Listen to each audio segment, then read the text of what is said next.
Partnership chapter में बेटा हमारा क्वेश्चन है A and B are partner sharing profit in the ratio 3:2। 1 तारीख को उनकी कैपिटल्स जो थी, ए की 5 लाख थी, बी की 3 लाख थी। नाउ ड्यूरिंग द ईयर, पूरे साल में उन्होंने क्या किया, फर्म ने प्रॉफिट कमाया 5 लाख का, बहुत बढ़िया। इंटरेस्ट ऑन कैपिटल 6% का देना है। A will get a commission of 2% on net sales. A कह रहा है मुझे कमीशन भी चाहिए, ठीक है। बी कह रहा है मुझे 5,000 रुपये सैलरी दे देना हर महीने, and B will get a commission of 5%। B कह रहा है ए ने कमीशन मांगा, मैं कैसे पीछे रहूँगा, तो बी कह रहा है कमीशन दो मुझे 5% प्रॉफिट पर, but after deduction of all the expenses including such commission. बड़ी गजब बात कह दी, आखिर में समझेंगे ज़रा इसे। पार्टनर की ड्राइंग हमें गिवन है, ए की 80,000, बी की 60,000, नेट सेल्स बता दी 30 लाख की हैं। हमसे कह रहे हैं ज़्यादा कुछ मत करो, P&L एप्रोप्रिएशन बना दो। वैसे तो साथ में पार्टनर का कैपिटल अकाउंट भी बनाना है। चलिए शुरू करते हैं। चलिए बेटा शुरू करते हैं फिर। अब इस क्वेश्चन में हमें P&L एप्रोप्रिएशन अकाउंट बनाना है। तो P&L एप्रोप्रिएशन अकाउंट में सबसे पहले हमें नेट प्रॉफिट चाहिए, यहाँ लिख देते हैं हम नेट प्रॉफिट। क्वेश्चन में नेट प्रॉफिट हमें गिवन है, कितना है, 5 लाख रुपए का। 5 लाख कमाए थे ना इन्होंने, तो 5 लाख यहाँ आ गए नेट प्रॉफिट के नाम के। अब जो जो इनकी मांगे थी वो पूरी कर लेते हैं। इंटरेस्ट ऑन कैपिटल ए को देना है, बी को देना है। ए के कैपिटल अकाउंट में और बी के कैपिटल अकाउंट में कितना कितना जाएगा, 6% बोला इन्होंने, तो 5 लाख का 6% होता है 30,000, और 3 लाख का 6% होता है 18,000। ये हमने यहाँ लिख दिया। अगली बात इन्होंने हमसे क्या बोला, सैलरी दे दो, तो हम पहले सैलरी दे देते हैं, फिर कमीशन देंगे, क्योंकि कमीशन में हमें दोनों पार्टनर्स को देना है, तो 2 बार कमीशन लिखने से हम बचेंगे और एक ही बार कमीशन लिख करके दे देंगे इनको। तो अब यहाँ पर पहले इनको सैलरी पकड़ाते हैं। तो 50,000, 5,000 रुपये हर महीने मांग रहा है बी, तो 5,000 रुपये हर महीने के हिसाब से साल के बनेंगे 60,000, ठीक है, ये हमने दे दिया। अब हम दे देते हैं कमीशन। कमीशन जा रहा है ए के पास और बी के पास। तो ए ने तो साफ साफ बोला था कि मुझे तो कमीशन तुम नेट सेल्स पर देना, तो ठीक है, हमने कहा नेट सेल्स हमारी कितनी है, नेट सेल्स थी बेटा हमारी 30 लाख्स की। अब 30 लाख्स की नेट सेल्स पर उसने कमीशन मांगा था 2%, तो जब आप इसे सॉल्व करोगे तो आपका आंसर 60,000 आ जाएगा। तो ए को तो आप 60,000 पकड़ा दो, ठीक है। अब बी क्या कह रहा है, मुझे भी कमीशन चाहिए। अब बी ने बोला लेकिन मुझे कमीशन ऐसे वैसे नहीं, प्रॉफिट पर चाहिए। तो प्रॉफिट कितना है, 5 लाख। जैसे ही हम 5 लाख पे उसे 5% देने लगे, उसने एकदम हाथ पकड़ा, रुको रुको 1 मिनट रुको, इसमें से पहले सारे एक्सपेंसेस हटाओ। देख रहे हो आप, सारे एक्सपेंसेस हटाओ। तो आपने एक एक करके सारे एक्सपेंसेस हटा दिए उसके कहने से। चलो भाई हटा देते हैं, हमारे लिए इससे अच्छी बात और क्या होगी, हमारे पैसे कम कर रहा है ये लो हटा दिए। उसने बोला नहीं नहीं, इंक्लूडिंग सच कमीशन, जो मेरा कमीशन आने वाला है वो भी हटाओ एडवांस में। अब वो भला वो कैसे हटा दें हम, वो तो आंसर निकाल रहे हैं हम। तो हमने कहा रुको, हमारे पास एक तरीका है। तरीका क्या है, कितना % कमीशन मांगा था, 5%। तो जो भी हमारा आंसर आएगा माइनस करके, हम वो 5/105 कर लेंगे, 100 की बजाय। डायरेक्ट आंसर निकल जाएगा। ये मैथ्स है बेटा, ये बचपन में सीखी हुई है आपने। अब आप 5 लाख में से ये सारा माइनस करोगे तो आपका आंसर आएगा 3,32,000 का। 3,32,000 पर 5/105 करोगे आप, तो आपका आंसर डेसिमल्स में आएगा, और वो आएगा 15809.5।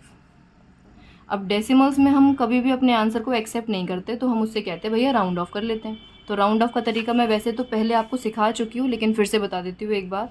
डेसिमल के बाद अगर 0.5 या उससे आगे कोई डिजिट होती है, तो हम अपने वंस प्लेस के नंबर को एक डिजिट इंक्रीज़ कर देते हैं। अब जैसे यहाँ 9 लिखा है, तो मैं इसे 10 कर दूँगी, तो हमारा आंसर आएगा 15810, ठीक है। अब कुछ बच्चे पूछेंगे मैम अगर 0.5 से कम होगा तो क्या करना है, एक कम कर देना है। नहीं भाई, कम नहीं करना, जितना है उतना ही रहने देना है, ठीक है। यानी अगर ये 4, 3, 2 या 1 होता तो आपका आंसर क्या होता, 15809, और इसे हटा देते आप। आई होप आपको बात समझ में आ गई होगी। अब बी का कमीशन निकल गया है, 15810 कमीशन पहुंच गया इसके हिस्से में। अब आपको दोनों साइड बैलेंस करके इनको प्रॉफिट थमा दो इनके हाथ हिस्से का। हमने कहा टू प्रॉफिट ट्रांसफ़र टू, आ जाओ भाई अपना अपना प्रॉफिट ले लो। ए के पास कितना पहुंचेगा, बी के पास कितना पहुंचेगा, पहले आप इसमें से माइनस तो करो। 5 लाख में से ये सारे अमाउंट्स को माइनस कर दो। तो जब आप माइनस करोगे तो आपका आंसर आएगा 3,16190। ये बैलेंसिंग फिगर है। अब आप इसको दोनों पार्टनर्स में डिवाइड करवा दो। तो जब आप डिवाइड करोगे तो ये आएगा 237140 और 79050। ओके जी, तो ये प्रॉफिट डिवीज़न हो गया। लेकिन उन्होंने क्वेश्चन में हमसे पार्टनर का कैपिटल अकाउंट भी बोला था बनाने के लिए। आओ यहीं बना लेते हैं नीचे, पार्टनर का कैपिटल अकाउंट। जितने पार्टनर उतने अमाउंट के कॉलम होते हैं। अब यहाँ 2 पार्टनर हैं तो पर्टिकुलर ए पार्टनर, बी पार्टनर, पर्टिकुलर ए पार्टनर और बी पार्टनर। ठीक है, अब क्योंकि कैपिटल का अकाउंट है तो कैपिटल की बात ना हो ऐसा कैसे हो सकता है। यानी सबसे पहले हम यहाँ लिखेंगे बाय बैलेंस ब्रॉट डाउन। इनकी कैपिटल्स कितनी कितनी थी, तो ए की तो 5 लाख की थी और बी की 3 लाख की थी। लो ये लिख दिया हमने यहाँ पर। ठीक है, अब इनके हिस्से में कितना कितना पैसा पहुँचा ज़रा एक बार देख लेते हैं। देखो यहाँ से पता चल जाएगा आपको। इंटरेस्ट ऑन कैपिटल ए को भी मिला है, बी को भी मिला है, तो मैं यहाँ लिख देती हूँ बाय इंटरेस्ट ऑन कैपिटल। मेरे पास जगह कम है इसलिए मैं IOC लिख रही हूँ, आप ध्यान से लिखना। ए के हिस्से में 30,000, बी के हिस्से में 18,000। ठीक है, इनके पास सैलरी पहुंची थी, लेकिन सैलरी सिर्फ और सिर्फ किसके पास पहुंची थी, बी के पास, तो ए के हिस्से में नहीं जाएगी, बी के हिस्से में पहुंच जाएंगे 60,000। ठीक है, फिर इनको कमीशन मिला था, बाय कमीशन नज़र आ रहा है ना आप लोगों को। कमीशन में ए के 60,000 और इसके 15,810। ठीक है, ये आ गया।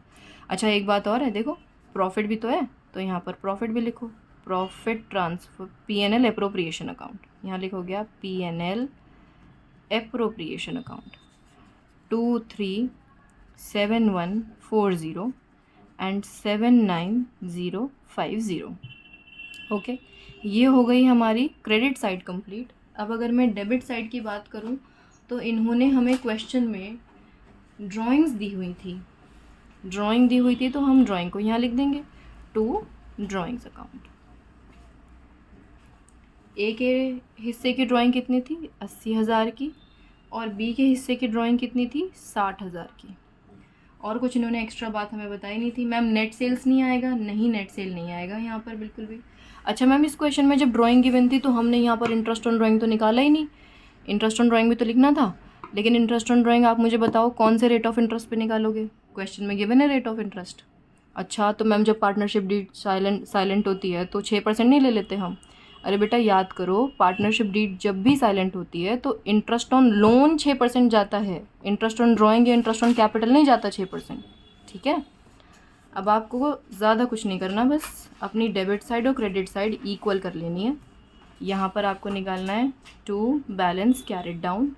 और कैरिड डाउन बैलेंस का मतलब क्या है, यहाँ के टोटल में से ये माइनस कर दोगे, आंसर लिख देना। यहाँ के टोटल में से इसे माइनस करके आंसर लिख देना। ये आंसर्स आप लोग अपने आप लिख दोगे। ठीक है, चलो। अच्छा बेटा यहाँ पर देखिए इसका जो अमाउंट है ये आ रहा है 2,37,143। ठीक है, और ये है 7 जब आप इसे डिवाइड करेंगे तो, यानी यहाँ पर जब आप लिखेंगे तो इसे 3 कर दीजिए और इसे 7। ठीक है, अब आपके कैरिड डाउन बिल्कुल ठीक आएंगे।